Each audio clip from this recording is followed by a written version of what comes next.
Welcome back everyone. In this video, we're going to look at a broad overview of how the Quran was transmitted, and in doing so, we will present some more challenges to modern Muslim claims about its preservation. But before we get into that, let's look at the word Quran itself.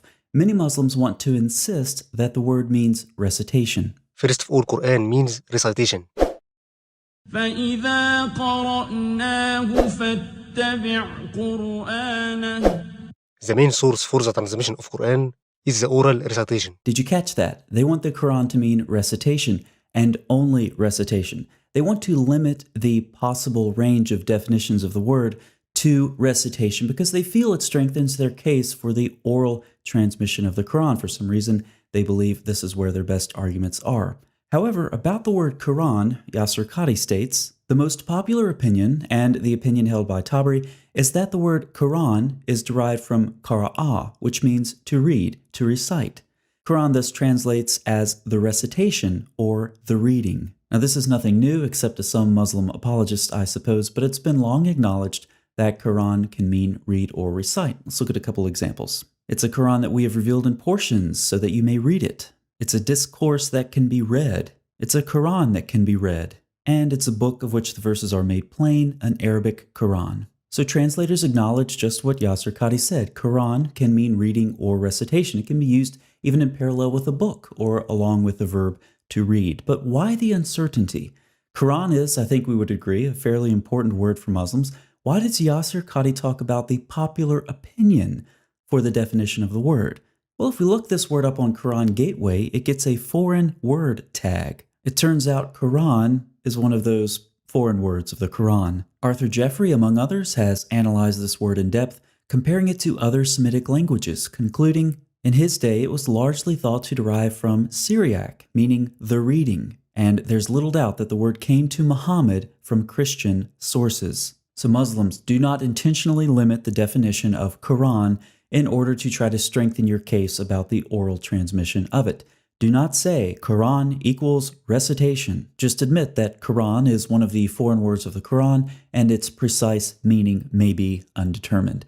Now, with respect to the oral transmission of the Quran, how is this claim held up under scrutiny of recent scholarship? Islamic tradition argues that the Quran's transmission was firmly controlled by the practice of oral recitation. Doubts have been shed, however, on this traditional view.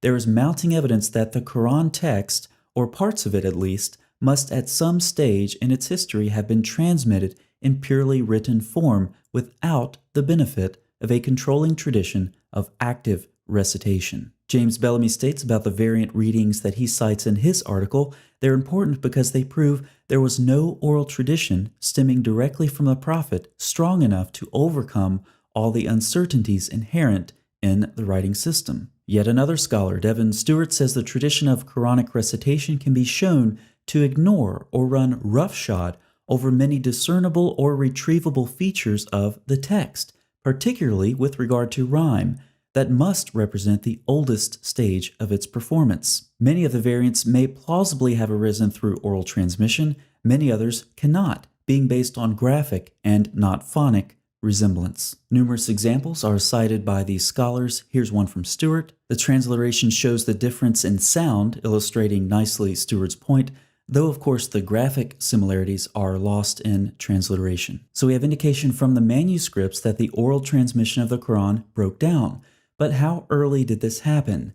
Very early. Zayd started compiling the Quran by collecting it from leafless stalks of the day palm tree, pieces of leather and hides, and from stones and memories of men. Remember how difficult this job was. If Abu Bakr had ordered me to shift a mountain among the mountains from one place to another, it would not have been heavier for me than this ordering me to collect the Quran. Now, what was Abu Bakr thinking, making Zayd do all of this work, going and collecting the Quran from various sources?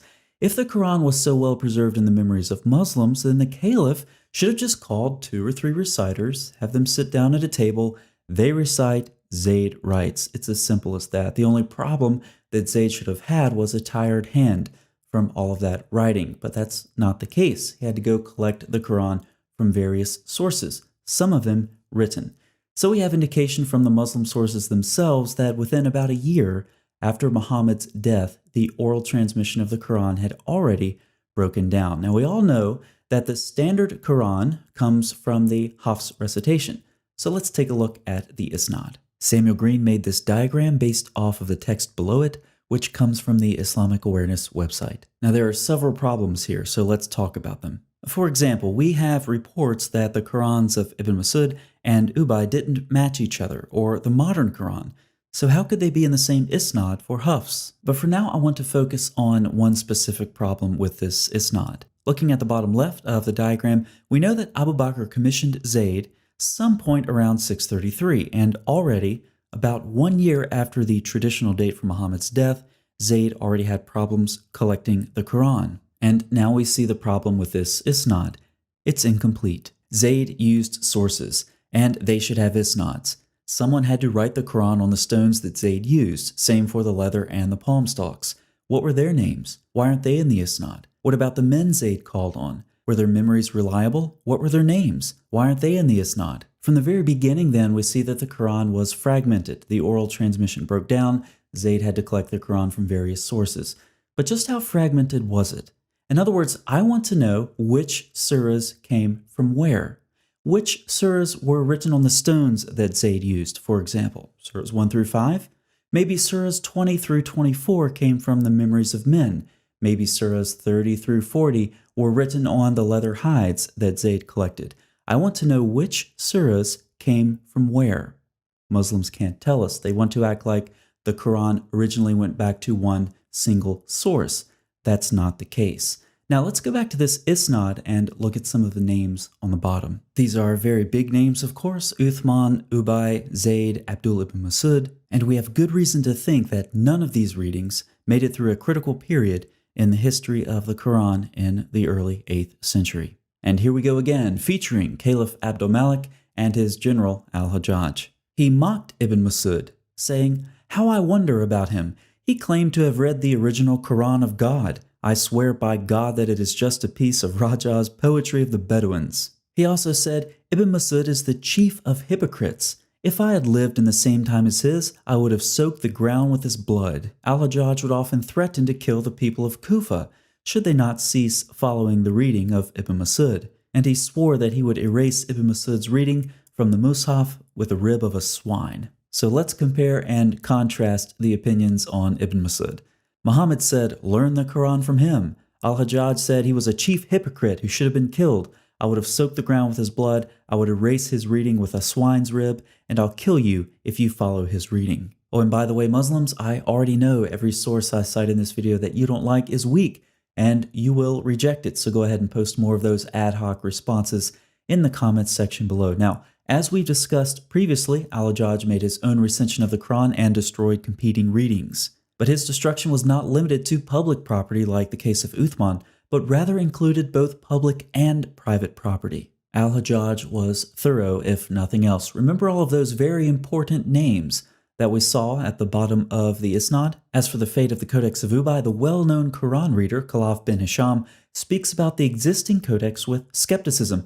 He uses the common expression yunsabu, is ascribed to. Regarding the Codex of Ibn Masud, he was similarly circumspect. In these traditions, there is no longer any mention of previous codices. Rather, there is mention of that which supposedly corresponds to the alleged reading of Ubay or Ibn Masud. In other words, codices containing the older recensions ceased to exist at the time. By the end of the 2nd century AH, any mention of an Uthmanic codex was strongly distrusted. And of course, by the end of the 8th century, as we've previously discussed for Malik bin Anas, the Uthmanic Codex has disappeared. Now, as a side note, Muslims have known about this for a long time. After all, we're reading Muslim sources.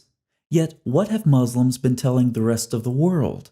They've been telling us that they have the Uthmanic manuscripts, until recently. Muslim scholars Asanalou and Al-Takulich state that one of the most important questions of Quranic history is the whereabouts of the Mus'hafs attributed to Caliph Uthman, and whether any of them have reached the present day. Unfortunately, we do not have a positive answer to this question. In our view, this situation is one of the greatest weaknesses of the Islamic world throughout history. They further describe how they would like to publish the Topkapi manuscript as either one of Uthman's personal manuscripts or one of the manuscripts that he sent out to various cities, but they can't do that. Now, why the lack of early manuscripts, Muslims? It seems to have something to do with this cycle of recension, revision, and destruction that we see in early Islamic history. Uthman revised the Quran, then destroyed his sources. Al-Hajjaj revised the Quran and then destroyed competing readings. Now, what about Al-Hajjaj's Quran? What happened to that? Well, thankfully, when the Abbasids took over, they seemed to largely want to take credit for the Umayyads' work. So Al-Hajjaj's manuscript was given some mercy. As regards the Musahif of Al-Hajjaj, the Abbasids similarly attempted to replace them. In one such tradition, the third Abbasid Caliph, Al-Mahdi, permitted the sending of one more Musahif to Medina after the Musahif of Al-Hajjaj had been replaced. It was not destroyed, but rather put in a box on the side. It is also likely that the other codices in the major cities were no longer in use. So let's take all of this information back to our Isnad. We have reports of all of these early readings being eliminated or prohibited by penalty of death in some cases. None of these readings appear to make it past Al-Hajjaj. As we saw, Hajjaj carried out an extensive Quranic destruction campaign, even more so than Uthman before him. The things that happened in the turmoil of attempting to standardize a Quran in the first Muslim century actually undermined the contributions of the various authorities on which this incomplete Isnad chain rests. Now maybe you're thinking there's no way the Caliph and his general could establish their own standardized reading and destroy the other readings. Two things. Number one, the Islamic world was not so large and stable at this point as the Islamic traditions tell us.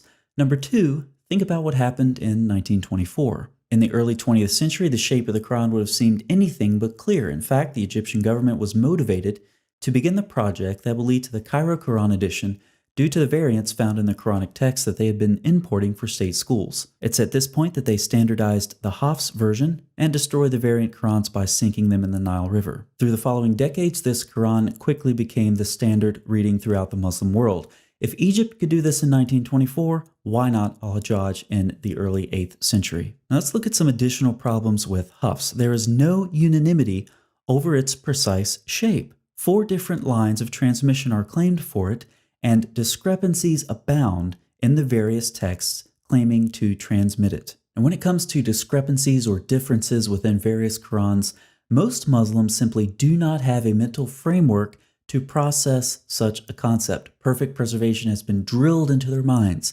so much that they can't think clearly about this topic. And so when most Muslims encounter differences or variants within different Qurans, they'll simply wave them off as ahruf or qira'at. So let's talk about these two terms. Let's start with ahruf. What are ahruf? I have absolutely no idea, but neither do you. By the 3rd century AH, there are 35 different opinions on this issue, and Suyuti listed over 40. Some even declare that the true meaning of the ahruf was known only to Allah, and to investigate this issue was futile. The problem is apparently Muhammad talked about ahruf, but he never actually described what they were, so Muslim scholars were free to speculate, and speculate they did. But modern Muslims know exactly what ahruf are. They're a convenient label to put on any variant in the Quran that you don't want to talk about. Let's move on to qira'at, where things are much more clear. Qira'at, or readings, are part of the history of the text, not its starting point. The idea of different yet equally canonical qira'at did not develop before the 10th century, when great divisions over the Quranic text led Ibn Mujahid, among others, to sponsor this regulatory concept. He argued that there are 7 equally valid qira'at. Others argued for 10 or 14. The gradual acceptance was 7 qira'at, but that was generally accompanied with a caveat that each qira'ah has 2 versions. Effectively then, 14 different versions were considered equally authentic, only one of which was Hafs. Now, if any of this has been confusing for you, let me make it simple. The Quran has been perfectly preserved. If this were a book, we would now be in the appendices. Appendix 1, Text Criticism, Muslim Style. As discussed earlier, Muslims have claimed for a long time to have the Uthmanic manuscripts, but the 2 Muslim scholars I cited earlier said this is no longer the case. They also do a little text criticism. Let's look at some data points. As known by everyone interested in the subject, it has been claimed until recently that Topkapi was one of the copies attributed to Caliph Uthman. But it is neither the private Musaf of Caliph Uthman nor one of the Musafs that he sent to various centers. In our view, this situation is one of the greatest weaknesses of the Islamic world throughout history. there are over 2,000 instances where there is dissimilarity between the Topkapi and the Standard. They were going to make a critical edition of the Topkapi with the Tashkent manuscript, but it would not yield a healthy result. It was missing 2/3 of the text referring to the Tashkent and had been tampered with. The Topkapi is an excellent manifestation of Surah 15:9. We will guard it from all corruption. So let's put these together. The Uthmanic Qurans have been lost. There are over 2,000 differences between the Topkapi and the Standard text. The Tashkent was excluded from the critical edition because of corruption. Conclusion: one of the greatest weaknesses of the Islamic world is also an excellent example of Allah guarding the reminder from corruption. Now take that conclusion that an excellent example of Surah 15:9 is one of the greatest weaknesses of the Islamic world, and add that to the rest of the content that we've discussed in this video. It really makes one ask the question, what would a bad example of Allah guarding the reminder look like? Now, take note of their methodology. They didn't want to make a critical edition between the Topkapi and the Tashkent because it would not yield a healthy result. Christians, once again, take note of their methodology. Anytime a Muslim brings up a variant reading to you in the New Testament, just say, I don't like that manuscript. It doesn't yield a healthy result, so we're just going to exclude it from the conversation. No, that doesn't work in the scholarly world. That only works in text criticism, Muslim style. Appendix 2, Non-Muslim Scholars and Quranic Manuscripts. This will be a short appendix. Muslims frequently criticize non-Muslim scholars for getting involved in the study of their religion, especially of their Quran.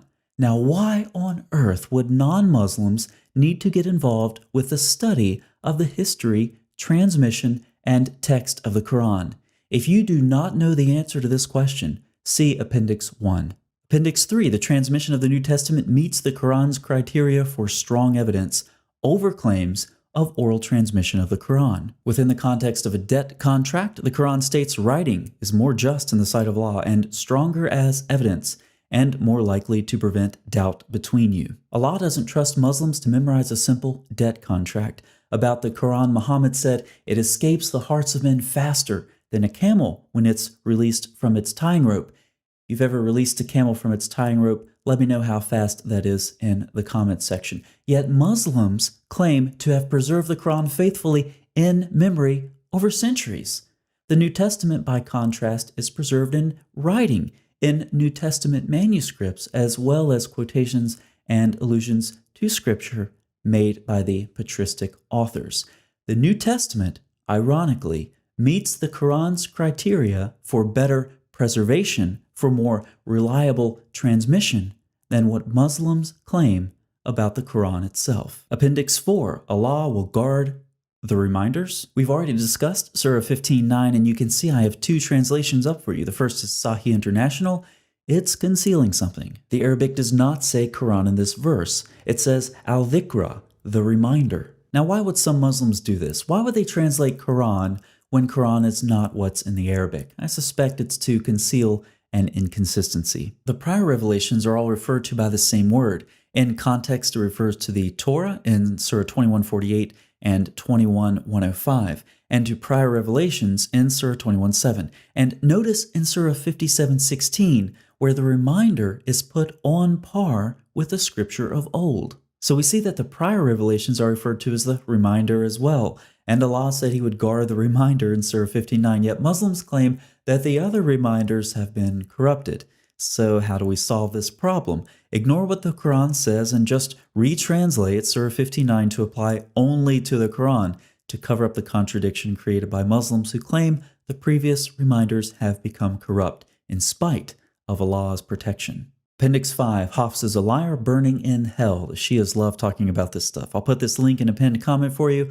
We'll just go over it briefly. Asim was reliable but weak in memorization, and we have serious statements against Hafs. According to Bukhari, he was rejected, Muslim, rejected, Anasai, rejected, not reliable, and his narrations are not written. Ibn Hanbal, rejected, rejected, rejected, rejected, liar, weak, rejected, rejected, not truthful. So with respect to Hadith, Hafs is a liar, and Muhammad said if you lie about him, then you burn in hell. So the person for whom the standard recitation of the Quran is named is a liar burning in hell. Appendix 6, you have lots of different Bibles. We have one Quran. I hear this one a lot, but let's take the New Testament for example. Catholics use this Greek New Testament. Protestants use this Greek New Testament. It's the same Greek New Testament. How many different Arabic Qurans do we have? You'd have to check with Hatun from DCCI. I've lost track. She keeps track of this. 20-something different Arabic Qurans, 30-something different Arabic Qurans. Who knows? And how many different readings do we have? We talked about this earlier. Just pick your number, 7, 10, 14. Sometimes a single reading can have 2 versions. Oh, but it's Christians with their single Greek New Testament who have a problem? I don't think so. Appendix 7. Muslims intentionally downplay the variants that led to Uthman's recension, but the differences were significant. David Powers has collected a number of traditions, and he cites the primary sources in his footnotes. You can pause your screen to read this if you like, but you have 2 groups of men differing over the consonantal skeleton of Surah 2. Hudayfa's face turned red. He stood up, ripped his tunic in 2, and declared he would ride to Uthman, and he did. He advised him about the gravity of the situation and warned that if the caliph did not take immediate action, the enemies of Islam were on the verge of striking a fatal blow to the new religion. Contrary to modern Muslim claims, the early Muslims indicate over and over that the differences in the early Qurans were severe. They were of such a nature as to cause the first Muslims to accuse one another of infidelity. They brought Muslims to the verge of civil strife and were so serious that they could only be solved through the systematic destruction of all codices that did not conform to Uthman's. Muslims need to stop downplaying the fact that fragmentation, losses, significant variants, standardization, and destruction were part of the Quran's history from its earliest years. And finally, Appendix 8. Don't talk about the Quran, your Bible is corrupted. Have you ever noticed that many Muslims believe criticizing the Bible is the same thing as defending their Quran? The 10th century is a really interesting period in Muslim history. You have 2 conflicting things going on at the same time. We've already seen Mujahid and other scholars, and they're forced, due to differences in the Quran, to establish equally canonical but different readings. On the other hand, the eternal Quran is winning the debate over the created Quran. Now, as the Quran becomes eternal and this becomes part of Orthodox Sunni doctrine, one can easily see how it would be heretical to subject the Quran to critical scrutiny. As it becomes eternal, as this doctrine becomes orthodox, the Quran somehow becomes conflated with the attributes of Allah. And so Muslim scholars instead turn their attention away from the Quran to the scriptures of the Jews and the Christians, and they begin developing their polemics.